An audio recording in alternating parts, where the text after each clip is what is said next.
evening, everybody. It's on the top of it. Yeah, flip it toward. Good evening, everybody. And thank you all so much for coming out here. I apologize for the late start. We had a large crowd, and so we wanted to give a little bit more time for everyone to have an opportunity to come in. I think people will still be joining us, and that's totally okay, and that's great. So, but we do want to get started. I do appreciate everyone coming here tonight. And I hope tonight that you all learn more about how we're trying to resolve the situation on Applegate Lane as safely and as swiftly as possible, and to provide you all with the information on how we're going to do it. That's what tonight is all about, is sharing information and answering questions. And I want to start by saying that I'm sorry that you all are here tonight. I know this is not how you all want to be spending your evening. I'm sorry that you and your family have been placed in this situation. I know this may inconvenience you for a short period of time, and I want everyone here and everyone throughout this neighborhood and the entire city to know that we're working as hard as we can to make sure that we address the situation on Applegate Lane and we get it resolved as quickly as possible with as little disruption to your lives as possible. But I also want you to know, and I'm sure you're going to hear me and others say this many times tonight, that we are not going to move forward with any plan until I am satisfied that it can be done in the absolute safest possible way. So again, as mayor of Louisville, as a father, as a neighbor, as a son, as a husband, and every other roles that I play and everyone else up here plays that's involved, I want you all to know that we know this is not the easiest situation, but we want to assure you that nothing is going to be done without first thinking about your and your family's safety. And I also want to thank you all very much for your patience. I know this can be disruptive, it can cause anxiety, and that's why we're trying to move as swiftly as possible, but more importantly, we need to move as safely as possible. And as I look out here tonight, I see a number of familiar faces from when several of us up here tonight and many others from around Metro government were knocking on doors to notify you all of this community meeting. And so I appreciate people coming and attending and participating in this. You're going to hear from many people involved in Metro government and many of the community partners that are involved in this situation. And I really appreciate everything that the first responders are doing with this situation and everything else they do to keep our city safe every day. So let me just briefly talk about how this is going to work tonight.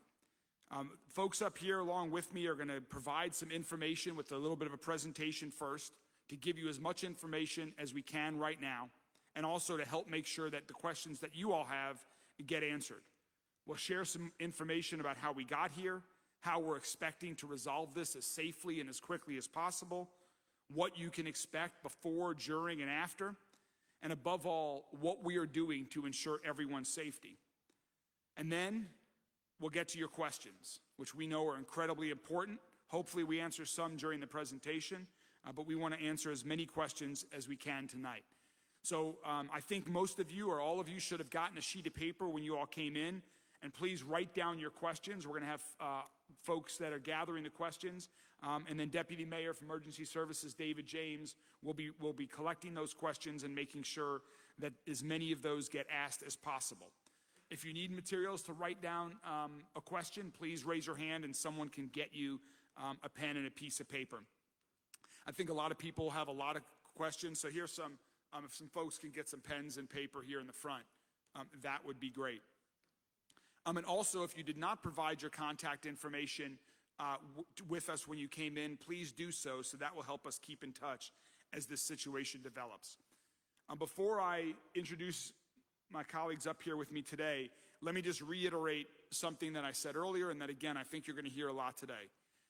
We are not going to implement this monitored and controlled burn at the house on 6213 Applegate Lane until we are satisfied that we have evaluated all options and that it can be done in the absolute safest way.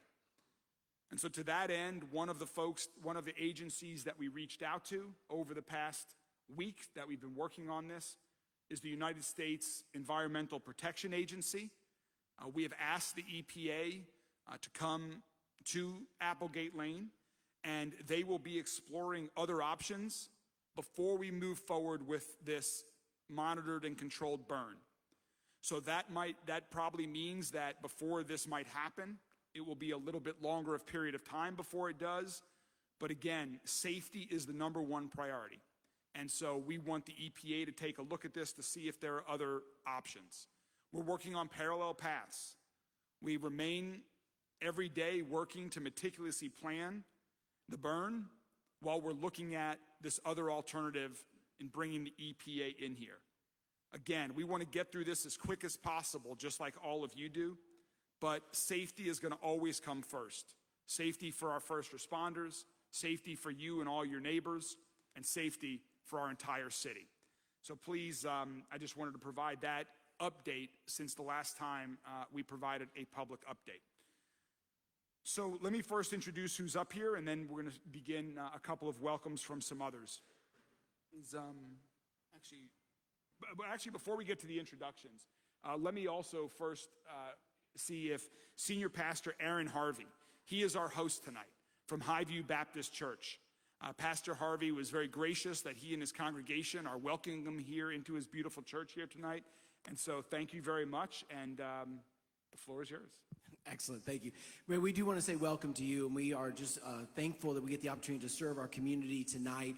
They actually asked me to be up on that stage, and I said, that's the last place I want to be tonight. So with that, but we just want to say welcome. We're here to serve you. Any way that we can serve you, we just want you to know you're welcome, and it's our privilege to serve. So please know that you're welcome here this evening, and just hope that we're able to as a community, move forward together. So Mayor, I'm going to turn it back to you. Just quick. Thank you very much, Pastor Harvey. We also have a few other elected officials with us today. We have Jarena Weathers, who's our new Commonwealth Attorney. Thank you for being with us here. Jarena and her office are handling the criminal side along with LMPD of this matter and other matters. I think Representative Gentry was supposed to be here. I didn't see Al, but he is going to be joining us. Amy Washburn and Joni Jenkins from U.S. Congressman Morgan McGarvey's office are with us. Whitney Meadow from Senator Rand Paul's office are with us too. And also Councilman Dan Syme, who represents an adjoining neighborhood, is with us here this evening. And then also up here this evening, our State Representative Emily Callaway is here. And also your Metro Councilman, Jeff Hudson, who represents this district, Metro District 23. So Councilman Hudson. Thank you, Mayor. I just wanted to thank Pastor Harvey and his congregation for hosting us tonight. For 75 years or more, Highview Baptist Church has had a strong history of service, not just to this community, but worldwide. I can remember not too many years ago, I was on a business trip by myself to Bangalore, India, and ran into a group from Highview Baptist Church that were there on a short-term mission trip. I think they were there to build a school, if I'm not mistaken. But it's an example of how wide the footprint of this organization is. But as long as wide as it has gotten, they have never forgotten their home. And this is their community, and they serve their community. And that was made even more clear to me this past week when, quite frankly, we were having a hard time locating a venue that would allow us to come in and host this meeting. And as soon as Pastor Harvey found out about that, he immediately offered up this beautiful facility for our use, offered the services of his staff in any way that he could, and in the same breath asked, what else can we do? So I appreciate the role model of service that Pastor Harvey and his staff model for us. And thank you. Thank you for being here. Thank you for this panel that's up here tonight. And thank you. You're the reason we're here. You came in with questions, you came in with concerns, you came in with anxieties. Hopefully, those questions get answered, those concerns get addressed, and that anxiety gets relieved. That's our goal tonight. So thank you, Mayor. Thanks, Councilman. One more order of business before I finish the introductions and turn it over to our MC for the evening. We do have a couple of interpreters here this evening. Sal can provide Spanish interpretation, and Mina can provide Arabic interpretation. So is there anyone asking this in English? I'm not sure if that's totally right, but is there anyone who needs interpretation services? Or Sal and Mina, do you want to ask in your respective languages if anyone needs interpretation, and then maybe they can sit in one area together? No, or do you just ask if people need? Sure. Yeah. Bienvenidos, buenas noches. La pregunta es si hay alguien que necesita interpretación o traducción en el idioma español. Hay otros intérpretes acá de otros diferentes idiomas con los cuales les podemos ayudar. Nos pueden preguntar después de la reunión.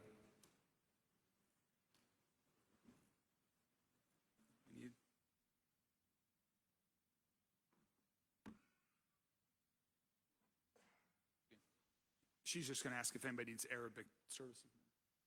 مرحبا، اسمي مينا. إذا أحد يتكلم اللغة العربية أقدر أساعده باللغة العربية.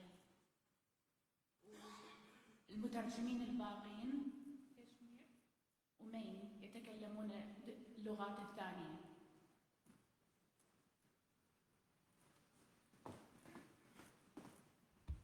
Tôi tên là Minh và tôi sẽ giúp chúng ta phiên dịch bằng tiếng Việt. Nếu mà ai có câu hỏi cuối buổi thì có thể, nếu không dùng tiếng Anh mà muốn dùng tiếng Việt thì tôi sẽ giúp giải thích đặt câu hỏi bằng tiếng Việt. Xin cảm ơn. हजुर नमस्कार नेपाली भाषी यदि कोही हुनुहुन्छ भने मलाई सम्पर्क गर्नुहोला तपाईहरुको केही प्रश्न यदि छ भने सोध्न मेयर सरलाई केही प्रश्न सोध्न छ भने मलाई सम्पर्क गर्नुहोला हजुर फेरि नेपाली भाषी बोल्ने कोही हुनुहुन्छ भने मलाई सम्पर्क गर्नुहोला धन्यवाद All right. Thank you all. And I'm going to, first let me introduce others that are with us this evening. We have our great partner from the Fern Creek Fire Department, Chief Nathan Mulvey, Jody Myman, who's our Louisville Metro Executive Director of our Emergency Services, Nikki Saladay from American Red Cross in the Regional Disaster Office, our Chief of LMPD, Jackie Gwynn Biller-Roel, Connie Mendel, the Interim Chief Health Strategist for our Louisville Metro Department of Health and Public Wellness, and also many other members from our administration as well. Deputy mayors are here, other members of our senior leadership team. We have a very large group of people. Many other folks from LMPD, Public Health, Emergency Services are also joining with us that have been working with this. So now I'm going to turn it over to Deputy Mayor for Emergency Services, David James, who is going to serve as our MC for the evening and get us started. David? Thank you, Mayor. Hello, everybody. A little bit of housekeeping. If you are missing a set of car keys, please see me after this event. I have them with me. All right. So, as the mayor said, we want to start at the beginning and let you know how we got here. And the person that can best tell that story for us is our newly appointed permanent Chief of Police, Chief Gwynn Biller-Roel. Good evening, everyone. So thank you.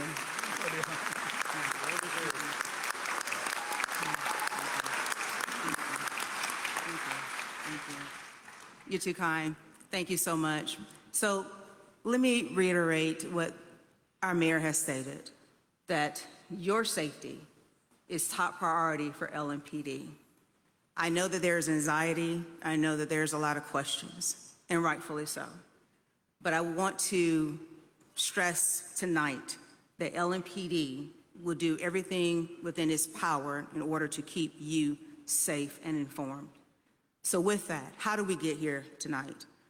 We got here because the community, you actually called the tip line to let LMPD know that there was a concern within your community.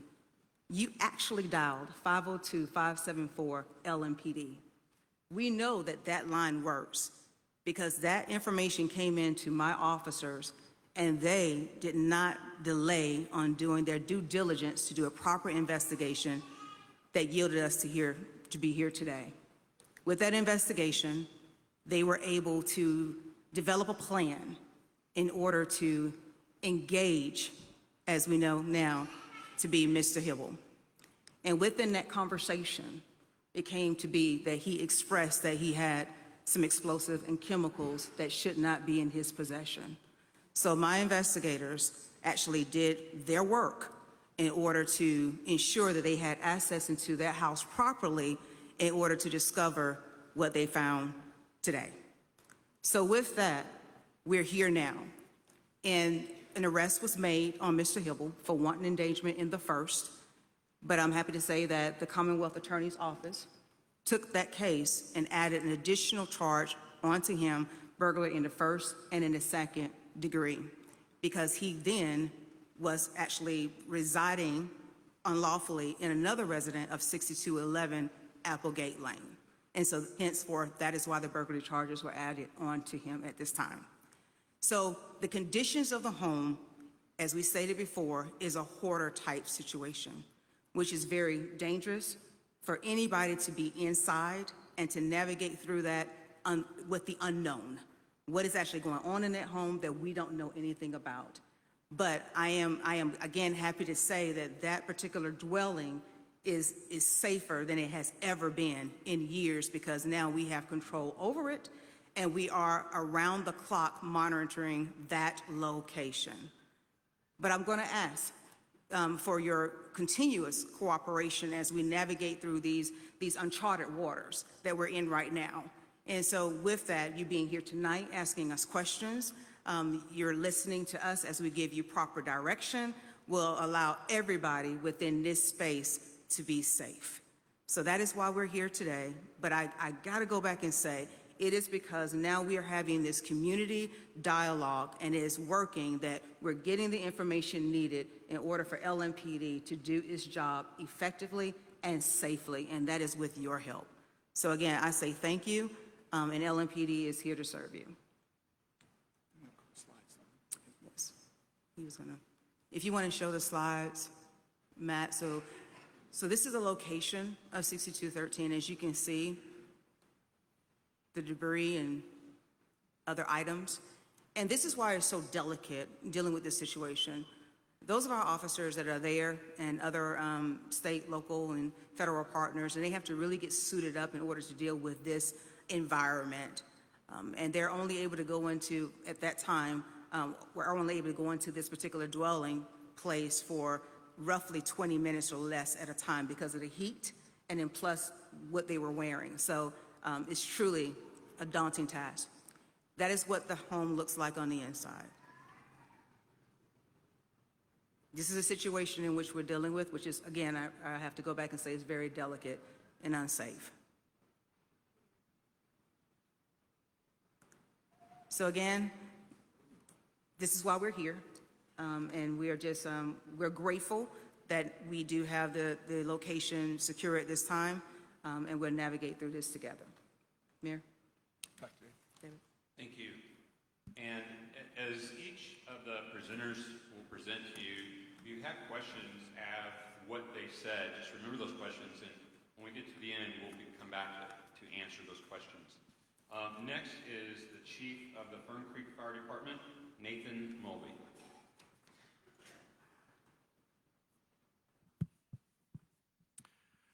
I'll echo what the chief had just mentioned. Thank you all for having us. Thank you for allowing us to be here in front of you.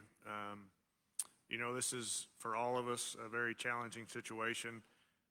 I'm extremely thankful that there wasn't anything from an emergency standpoint involving a fire in this residence even 12 hours before the tip was given to the police department of the incident. Because if that had happened, our first responders and rescuers would have been put in a very, very bad situation and potentially not turned out so well. So I'm very thankful for you all and your active ways of engaging with the community to get us where we are.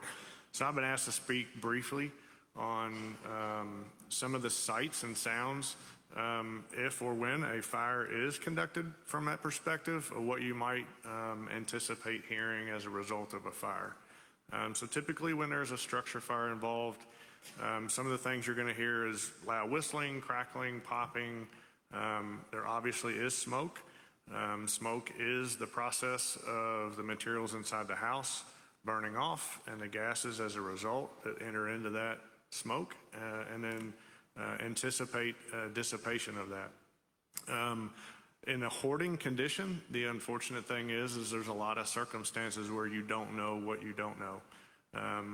You know, there are times where it is unsafe for firefighting practices, which is what we do. We typically are going in to extinguish a fire. We are not in a practice of starting fires.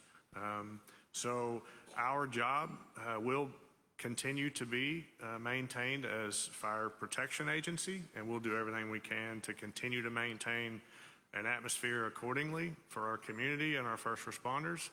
I want to reassure you and our members as well that that's our continued mission and goal.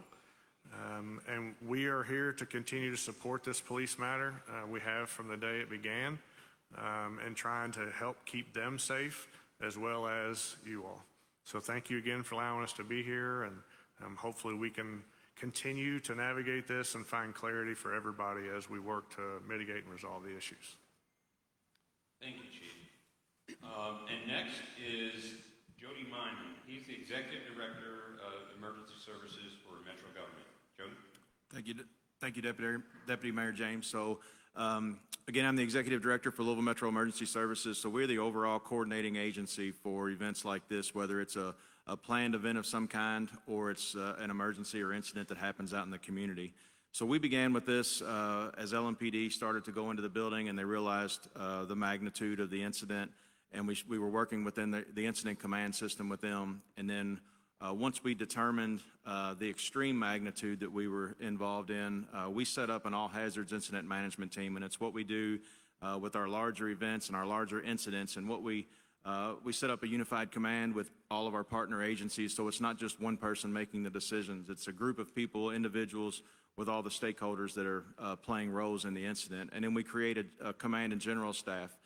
And the process that we put together with this is any of our objectives that come up with whatever the determination is, with how we mitigate this problem, is all these plans are developed in this process, and they're sent up through the unified command and all the way to the mayor's office for his final approval.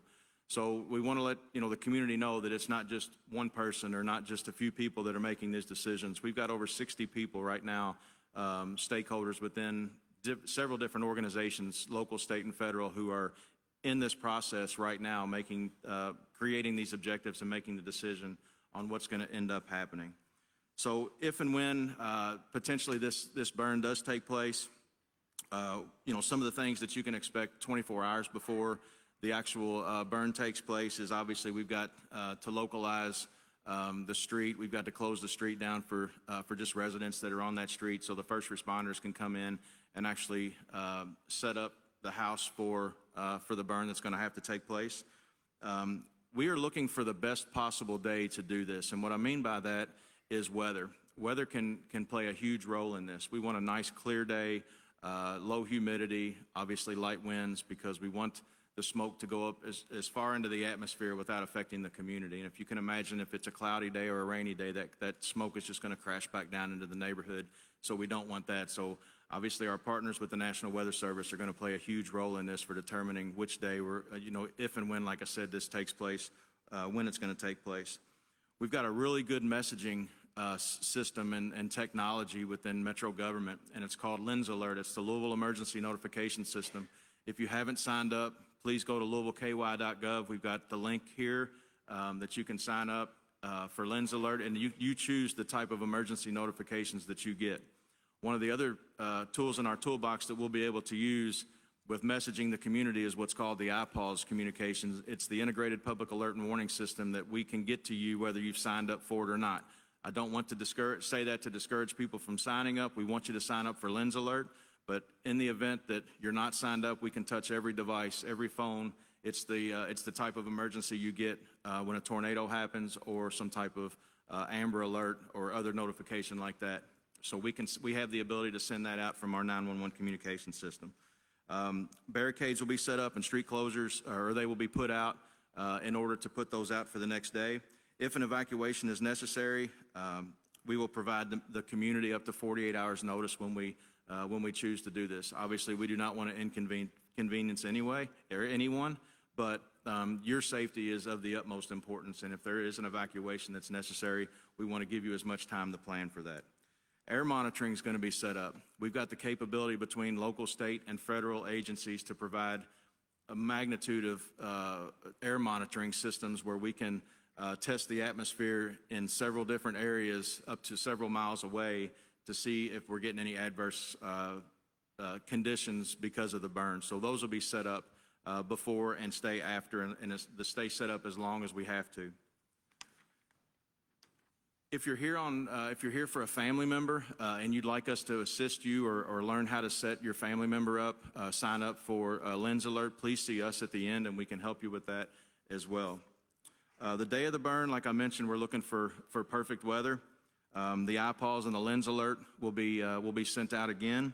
We'll even go back to doing the old school where our emergency service and emergency management personnel will be riding through the neighborhoods and speaking through public address systems on our vehicles just to make sure that no one missed the evacuation. Road closures will be in place. Public safety agencies will be finishing last-minute setups of the house. And again, air monitoring is going to continue as well. And in the several hours during the controlled burn, you know what to expect. Obviously, the smoke and fire to accelerate through the building as combustibles are heated, beginning in the basement. Within the first 2 to 4 hours, the fire should consume the entire house, and then it should just collapse into the basement is what we expect and smolder for several hours after that. And the garage will have the same effect as well. And then once the controlled burn is complete, air monitoring, we're going to keep air monitoring set out in the community as long as we need to. That footprint of an evacuation, if and when it's necessary, we can shrink that as our air monitoring results start to go down or start to be in a very positive range. So we can reduce that footprint and let certain people back into their homes. We won't have to keep the entire evacuation zone out of their homes or inconvenienced the entire time. And then cleanup will begin as soon as Unified Command and the Mayor's office determines that it's safe to do so. Thank you.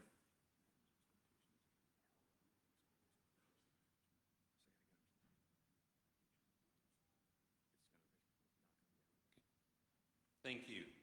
Deputy Mayors, where are you? I see Barbara Sexton-Smith right there. Come on up here, Barbara. And I thought I saw, oh, there's Dana Maiden, Nicole George. If you all just raise your hands and let everybody see you.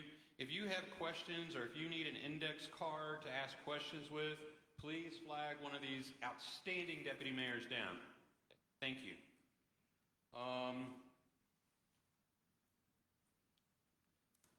We also have great partners, and one of our great partners is the American Red Cross.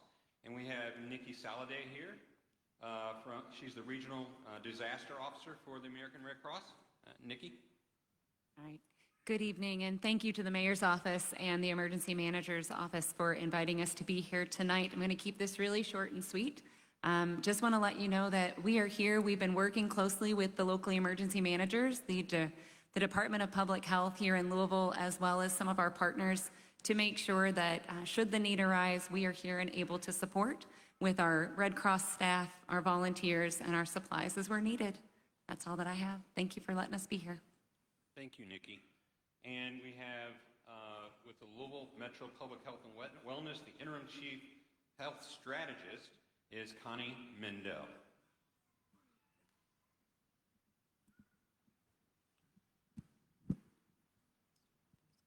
Hi, Connie Mendel, Louisville Metro Public Health and Wellness. I do want to start off beginning. Your health department in Louisville has worked for years along with emergency responders, particularly emergency management, police, fire, EMS. So within our department, we do have a hazardous materials response team. and continue to partner with the other agencies. And so our staff was on site early on during this, and we'll continue to be involved throughout the operations. So we will be conducting environmental monitoring, looking at air, water, and soil. And these will be doing monitoring and sampling prior to any operations, during and after. So we'll be advising along with all of the expertise that we can bring in. So we're already discussing with our state environmental partners, federal, when we talk about the US EPA, we're bringing in the resources and the experts, top of the fields. So with that, we'll be advising on any hazards that are detected and how that could potentially affect your health, and then the steps that you need to take to avoid being exposed, and how to protect yourself and your family. So we have already been conducting air monitoring in conjunction with the other agencies, and at this time, nothing has been found leaving that site. Actually, nothing has been detected leaving the structure itself.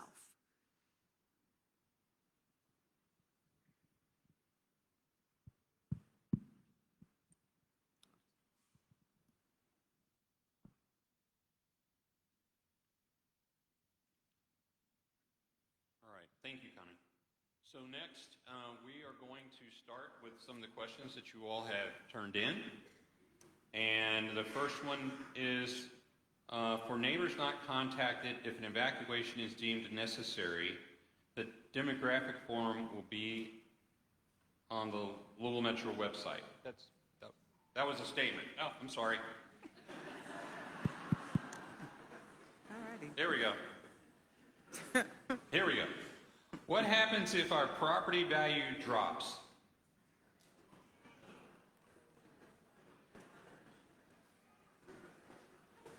I guess I get to answer the questions no one else wants to answer.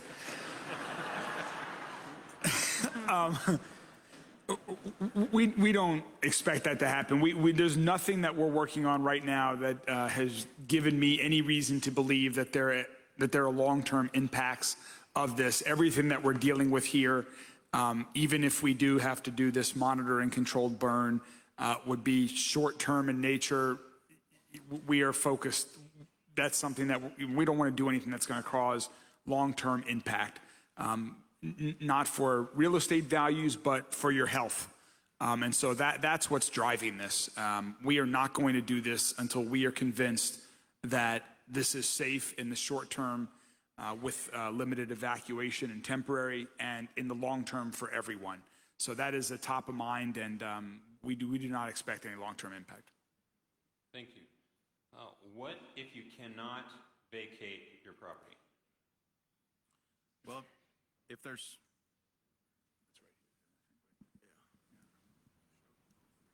If there's certain circumstances, that's why we canvass the neighborhoods. That's why we're filling the paperwork out tonight, or asking you to fill the paperwork out tonight. Is special circumstances we can help alleviate any issues where somebody can't vacate, and what those issues are, and try to overcome that, and help in any way that we can. Thank you. Yeah, also one other note on that. For example, if I know many of you all have pets, if there is a temporary evacuation, we would encourage you all to leave with your pets. If that's not possible, we'll be able to provide services so Louisville Metro Animal Services can care for them during the period of time. Things like that with unique circumstances, we will make every accommodation that we can make. Thank you. What mitigation for rodents? What mitigation for rodents on site? I'm guessing if there are rats in the location? Oh, in there. We haven't found any. What? We haven't found it. We haven't had any. Their neighbors saying yes. Oh.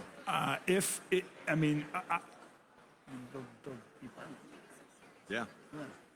If there's anything in the house, it will be consumed in the fire. There we go.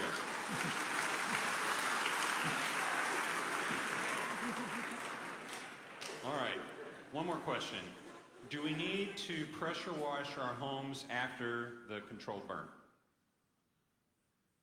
If there's any issue, you know, we'll work with the community any way we can. That's something else, like I said, we're going to be monitoring that situation, even with particulate monitors to see where the smoke's actually falling if it does get into the community. So if it, you know, if that's the case, then we'll work with neighbors to, you know, to try to help out.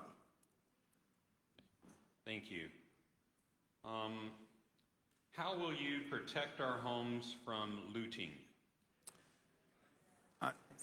There will be, again, this is going to be as short a duration as possible, but there will be a significant amount of LMPD presence around the area. I don't know, Chief, if you want to speak to that any further, but. That is such a valid question. So you will have LMPD doing directed patrols in your area. We know how sensitive this is. We know that others will know that you have left your home. So again, you will have LMPD heavy presence in the area in order to guard your home. But we're going to be asking you too, if you do not have an alarm system or a camera system in place, I would just ask for you to just go ahead and get that done as well to help us. But we will have heavy presence in the area. Thank you. Next question is there a map of the area? We don't know what an evacuation area would look like yet, because it will all depend on, as Jody was saying, plume analysis, weather conditions at the time, continued analysis that we're doing right now. So we knocked on just under 1,000 doors in a radius around the home last week. Our hope is that the area would be much smaller than that, and it'll depend on weather conditions, but we just don't know yet. So there is no map, but that will be widely broadcast and shared extensively before this happens. Thank you. If we want or need other lodging options, if an evacuation is needed, will it be reimbursed? I don't know that answer. Do we know? Right now, if we have to, or if and when we have to set a shelter up, we're expecting that everyone will go to that shelter if they can't get to stay with family members or friends in other locations. So the shelter that we set up, we will take care of food. If it's overnight by some chance, we will take care of those accommodations as well with our good partners from the Red Cross and other agencies. Thank you. Again, our hope is this is as short as possible. This will be done during daytime hours.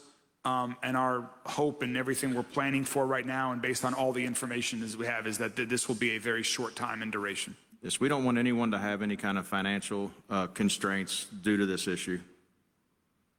Thank you. What is the risk to our first responders? That is part of the reason why this is one of the paths that we're going down right now, is because, as you saw the conditions from the home that the chief showed, for our first responders to be in those in that hazmat suits and the other protective gear that they have to wear to be in this home, it is very difficult to maneuver and operate safely.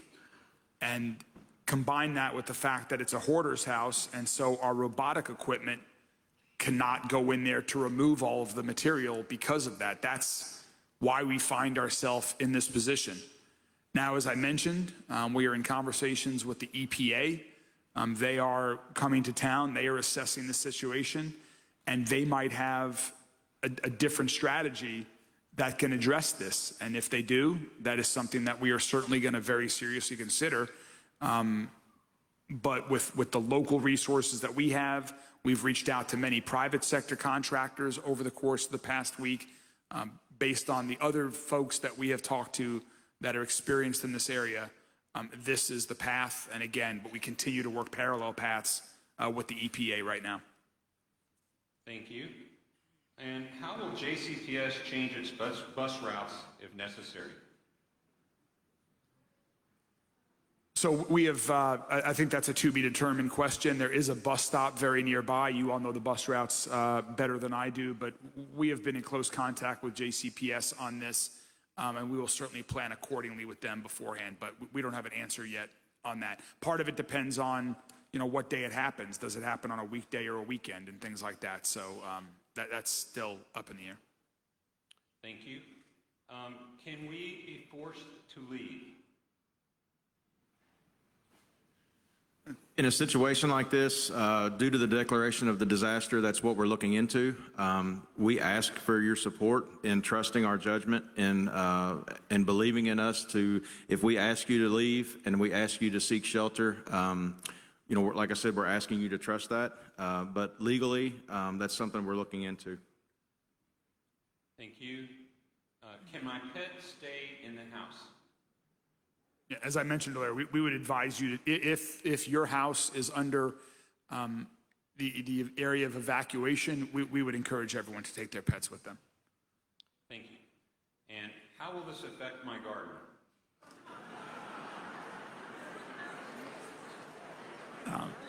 You know, again, Connie, Connie, you want to take this one? Yeah. Yeah, so as far as gardens, right now with the health department, we've got two main priorities. So we're looking to fully identify the hazards and then characterize those. So with that, we're working within our team and experts.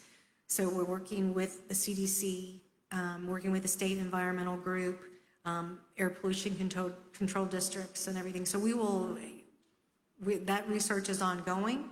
One of the things that's hugely fortunate about this incident is that we have time, that as Chief Mulvey said, you know, this wasn't a fire, it wasn't an EMS run where somebody was seriously hurt.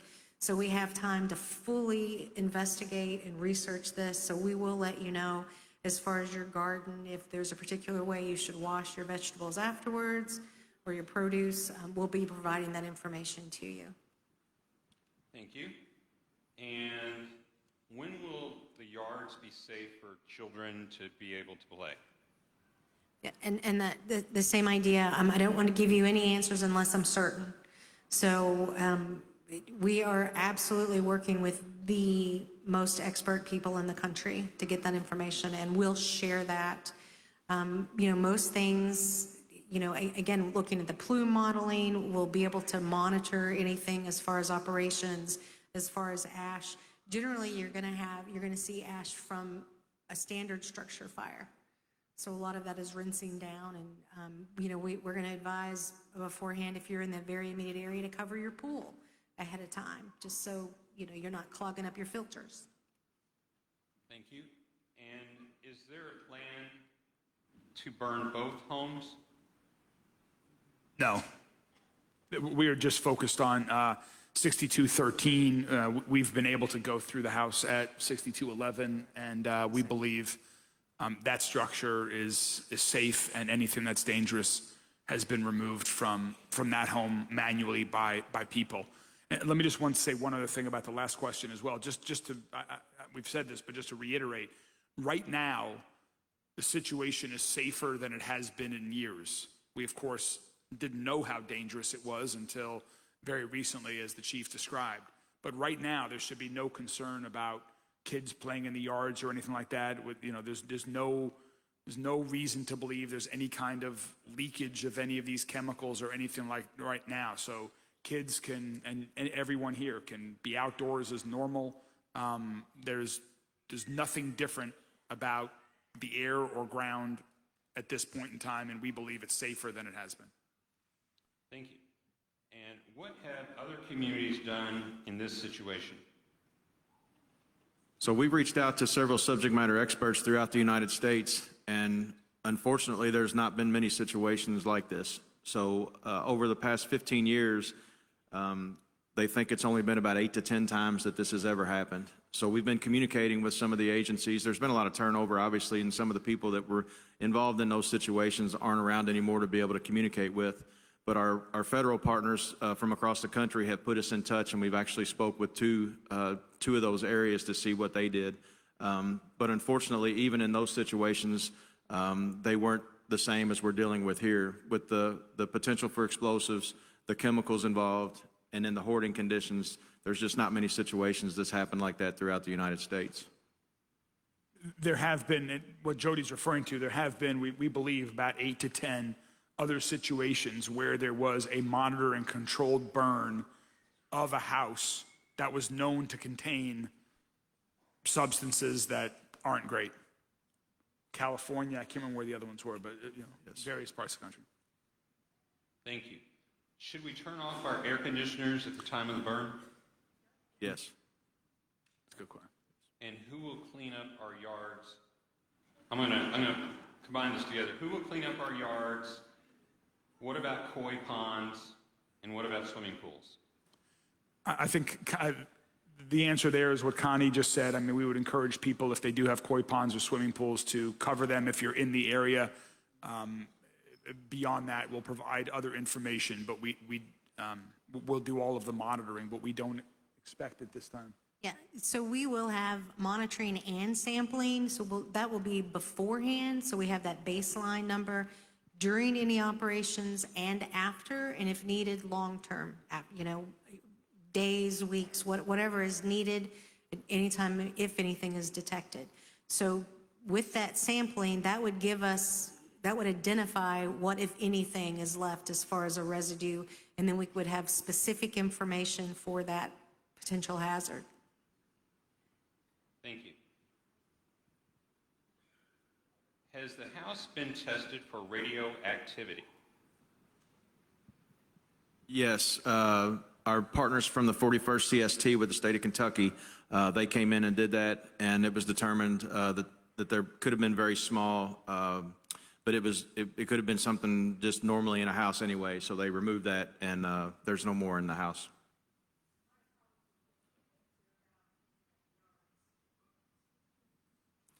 I'm sorry. Go ahead. No, I mean, the yard would be the same thing. So we'll have sampling, and we're going to set up immediately and all the way around in different phases. So it's just not at the house. It'll be the immediate area, and then we'll continue to go out, if you think of circles around. So with the sampling and monitoring, if anything's detected, we'll be able to identify what it is, and if you need to use a special way to clean it up or not. So we'll have that information, and we're going to do that before any operations. So we'll know what's there beforehand, what's there during, and what's after. If that is necessary, we will assist, just like as Jody was talking earlier about power washing. No one in this room did anything to cause the situation that we're all now here having to deal with and talk about. And so we do not want this to be a burden on anyone. We want to mitigate every possible burden. That's why this is taking time. That's why we have so many people working on it. But we will assist if that is something that is needed. Thank you. Are there any safe shelter in place options available? Is that like right now or after? I think that if Okay. there's Yeah, so we're going to determine whether we can have one or multiple shelter options, but they will be safe shelter options out of the area for people to go to. Thank you. And how will this affect senior living facilities? So we're communicating with them. We've got the local fire department that's went by to see what their needs may be and how many people potentially they would have at any time during that or inside that building, and we'll accommodate as needed if it's determined that any of those facilities need sheltering. Thank you. And what will we find when we return to our homes? Our hope is just like you left it. All right. How do we prepare our homes if we have to evacuate? You know, a few of the things that we've talked about tonight, or if you have a pool or a koi pond or something like that you want to cover just from an ash perspective, as you heard, we are going to request that people turn off their HVAC systems just so there's less of an air intake. But I believe Shut their windows. Shut the windows. Yes. Fireplace. Just shut the flue on your fireplace. Yes. So, next question is, will businesses be compensated if they have to close during a temporary evacuation? We're looking into that with the federal government and any kind of public assistance that could be needed, but we haven't got that determination yet. And can particulates enter our homes? If you take the precautions that we've mentioned earlier, it should eliminate anything from getting into your homes.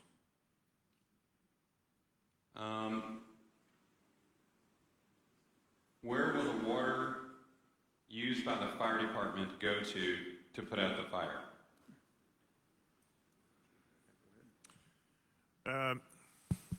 All right, sorry. So most likely, in the event that this was to take place, the department would be setting up unmanned monitors around the home, particularly to protect the surrounding properties. And I believe that MSD has worked on trying to develop a plan on capturing that water, specifically as it's distributed.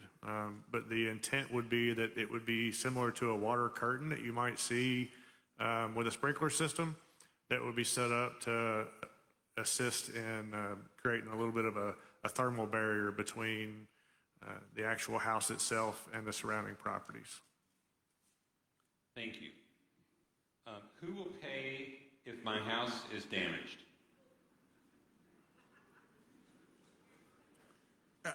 I mean, that's what we will work on with everybody on, and that's what, as Jody was mentioned, we're talking to our federal partners about that. That's one of the reasons we declared a state of emergency.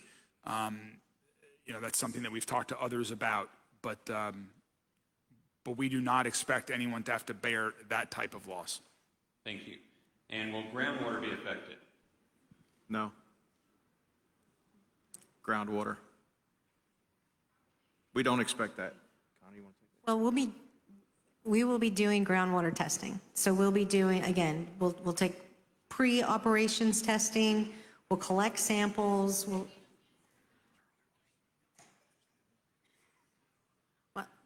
We don't expect that it will, and as Connie said, we will be monitoring. I mean, one. Yeah, and that's why we'll be doing the testing. We'll not only be monitoring, but sampling. So we will have that information. We'll do pre-sampling during and post. And any water that, I'm sorry? Yes, she asked if that information would be shared, and it will be. And keep in mind as well, we don't expect to put a lot of water on the fire. We want to let it burn as long as we can let it burn to consume anything inside of there. As, again, I said earlier, we expect it to fall into the basement, which will hold it inside of there as well. So we don't expect to use a lot of water in this situation. Yeah, as the chief said, this is almost the exact opposite of everything they are trained to do every day, and that's put out fires as quickly as possible. If this is the path we go down, we want this house and everything within it to be incinerated. Just one other general comment is we are, and I hope this is beginning to show it of our activities and our communication over the past week. We plan to communicate all of this information, whether it is good, bad, neutral, whatever it is. Everyone has every right to know, and that's why we're doing a meeting like this. We're answering questions to the best of our ability right now, and we will continue to. And if for some reason, if we go down this path, and if afterwards for some reason things happen that we didn't expect, we will be very active with communicating that information. Everyone's safety and health is the #1 concern here. So just a side announcement, we just received a note from a Spanish-speaking group that is wanting to get an update on what the meeting is about, everything that has transpired. So what I'm going to tell them is that I will provide a recap at the end of the meeting. Para los que hicieron la pregunta acerca de qué es lo que pasa en esta reunión, después de que la reunión termine, yo me puedo reunir con ustedes y darles un resumen de lo sucedido esta noche. Gracias. Thank you, Sal. We heard that there has already been a burn or detonation at the property. Can you explain this? I have cancer and have to be careful. Have we already been exposed? I mean, our understanding you want to go first? Yeah, I can only speak from the Burns perspective. We're not aware of anything since we've been called out to the incident a week and a half ago, roughly, when the warrant was first served, of any burn activity in the home. I mean, I heard from Mr. Hibble's neighbor that he had, done some explosions in the past on July 4th and at other periods of time. But other than that anecdotal information. Yes, our bomb squad did destroy, as we indicated at the first press conference, picker acid. It was a small amount, so we were able to successfully destroy that without any further duress on the house or anyone else. Thank you. During the time of the burn, will our utilities be shut off? No, we don't expect to have to do that at all. We've already started to take the utilities off the house in question, but we don't expect your utilities to be shut off at all. How will schools and churches be affected? We'll be working with all of them in the affected areas. I mentioned earlier, we're in regular communication with JCPS, and depending on what the area might be, as it impacts churches or senior homes or other things like that, we'll be in close contact. Will you provide a list of the chemicals? Right now, we provided the information that was in the affidavit. That was the extent of what we're providing at this time due to the nature of the criminal investigation. But every agency that we're working on, from the EPA to the state agencies, public health, everyone involved has that information. Are any other charges being filed due to the impact to the community?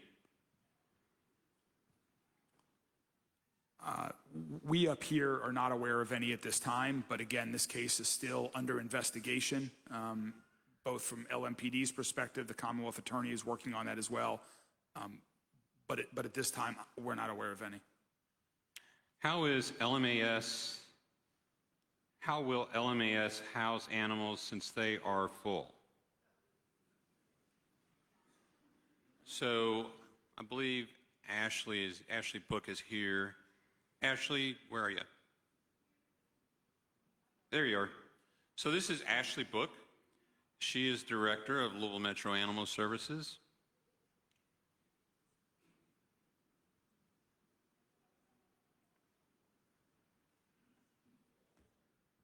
Hi, everyone. So great question. So yes, we are absolutely full. We will not be housing your animals at the shelter, but we are working with partners like the Kentucky Humane Society to set up a temporary shelter. If you can't leave with your pets or give them to a family member or friend for that time being, we will work with you to set up a temporary shelter to be able to house them during that time.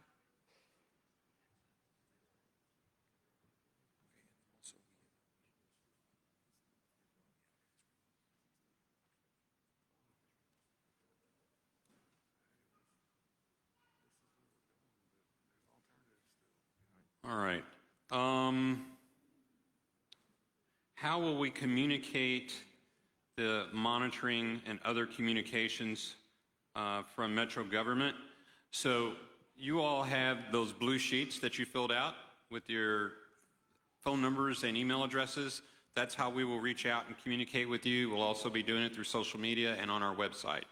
So that's why it's very important if you all fill out that information that we are able to communicate with you better. Sign up for Lens Alert, not just for this situation, but any emergency notification. Download the Smart 911 app and fill out a personal profile, and it really helps streamline the time that 911 call takers have to answer or have to ask you questions. So Lens Alert and Smart 911. All right.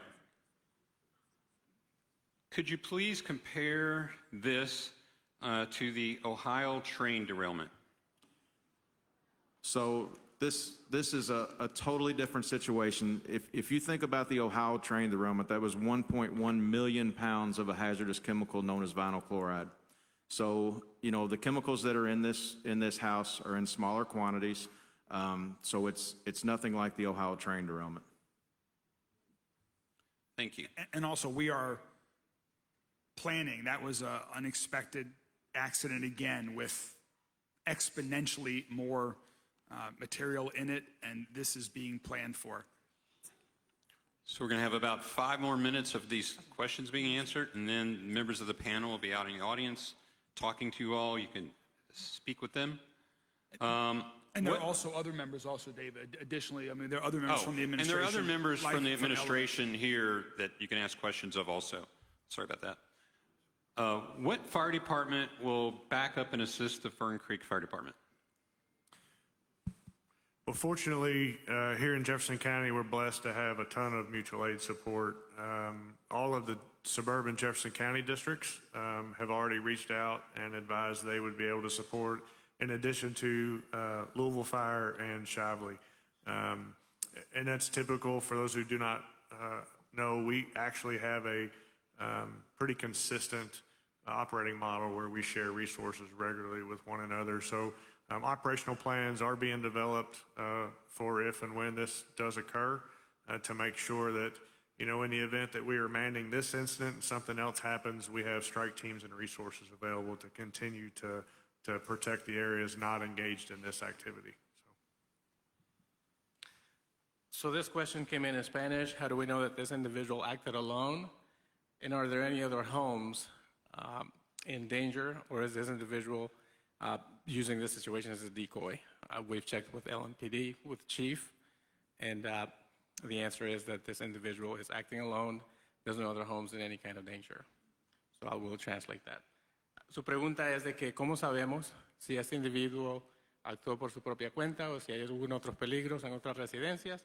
Y la respuesta, de acuerdo a la jefa de policía, es de que ese individuo actuó por su propia cuenta, no es parte de ningún grupo y no hay otras residencias en peligro.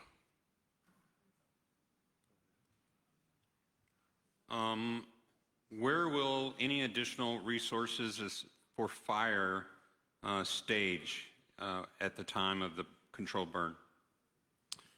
As I mentioned earlier, we're working on a plan. Just as you guys are evacuating, our first responders want to make sure that we're safe as well. So we're trying to establish a plan for how that will be controlled and contained with our equipment as well as our resources. Some of the information will be based on the modeling and stuff at the time, based on weather conditions, what that radius looks like, how far out our equipment will need to be for our people to be safe as well.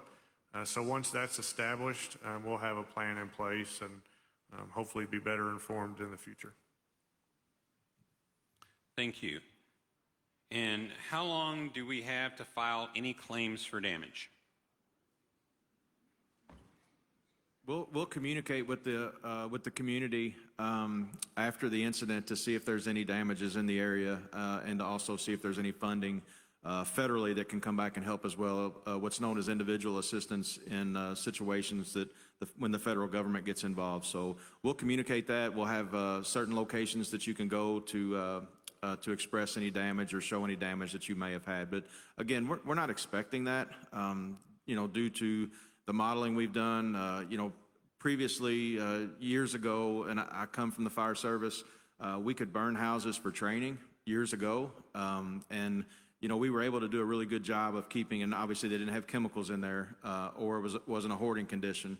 But we know the dynamics of how buildings burn. So like I said, we expect this to burn, but it's not a frame house. It's got Bedford stone on the outside. So we expect this, when it burns, to fall into the basement. So we don't expect any issues with any of your homes, but we will address that if it's needed. Thank you. And will notices be communicated in other languages? Yes, that's why we had 4 interpreters here tonight with 4 different languages, and we will continue to do that. And if we need to add additional languages to that list, we will do that. And we have time for one more question. How long will the monitoring continue? As long as necessary. All right. Well, with that, Mr. Mayor, I'll turn it back to you. Yeah, just in conclusion, first, thank you all so much again for coming. Hopefully, we have provided some information and answered some of the questions. There are many members from throughout Metro government or other partner agencies that will continue to stay here to answer questions. If you have questions in the lobby or here in this room here, we will release information that summarizes these questions, and we'll add to them if there were others that we were not able to get to. And finally, I just want to say something that I already said, but just to reiterate, we want to do this as swiftly as possible, but more importantly, we want to do it as safely as possible. And that's why we've asked the EPA to come here to explore other options before we move forward with the monitor and controlled burn. We are working on parallel paths but we will not proceed until we are confident that this is going to be the safest possible option for you all, for our first responders, and for our entire city. So thank you all so much for coming, and we'll continue to stay in touch. Really appreciate it.